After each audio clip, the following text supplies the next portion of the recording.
আজকের ক্লাসে আমরা আমাদের বিজ্ঞানের নবম অধ্যায় অর্থাৎ দুর্যোগের সাথে বসবাস উক্ত অধ্যায়ের বেসিক কনসেপ্টের প্রবাহ চিত্র নিয়ে আলোচনা করব। সো বেসিক্যালি আমাদের এই দুর্যোগের সাথে বসবাস এই অধ্যায়টিতে আমরা শুরুতেই আমাদের যে জলবায়ু পরিবর্তন সেটার প্রভাব সম্পর্কে পড়ব এবং বিভিন্ন ধরনের দুর্যোগ নিয়ে আমাদের উক্ত চ্যাপ্টারটিতে আলোচনা করব।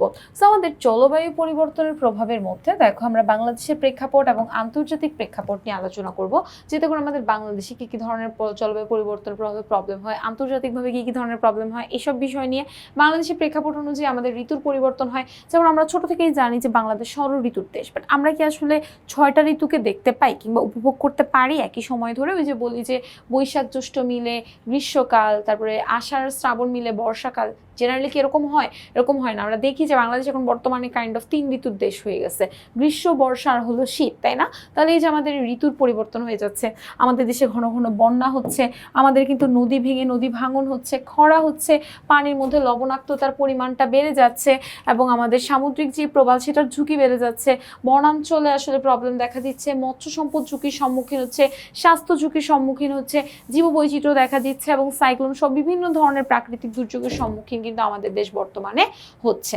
এবং এই যে আমাদের এই বিষয়টা, এর জন্য কিন্তু আমরা বিভিন্ন ধরনের পরিবেশগত সমস্যারও সম্মুখীন হই। যেমন এর মধ্যে আমাদের বৈশ্বিক উষ্ণতা বৃদ্ধি পাচ্ছে, আমাদের কার্বনের পরিমাণ বেড়ে যায়, কার্বন দূষণ হচ্ছে, আমরা আমাদের যখন জনসংখ্যা বেড়ে যাচ্ছে এতে করে আমরা আমাদের বনকে শূন্য করে ফেলতেছি, বনের গাছপালা কেটে ফেলতেছি, এতে করে আমাদের অক্সিজেনের পরিমাণটা কমে যাচ্ছে, কার্বন ডাইঅক্সাইডটা আমাদের চারপাশে বেড়ে যাচ্ছে। তো এই ধরনের প্রবলেমগুলো কিন্তু ক্রিয়েট হয়। আর এই যে বিভিন্ন ধরনের দুর্যোগ নিয়ে চ্যাপ্টারে যে আলোচনা করব, কী কী দুর্যোগ? বন্যা নিয়ে আলোচনা করব, খরা, সাইক্লোন, সুনামি, অ্যাসিড বৃষ্টি। অ্যাসিড বৃষ্টি কি বলতো?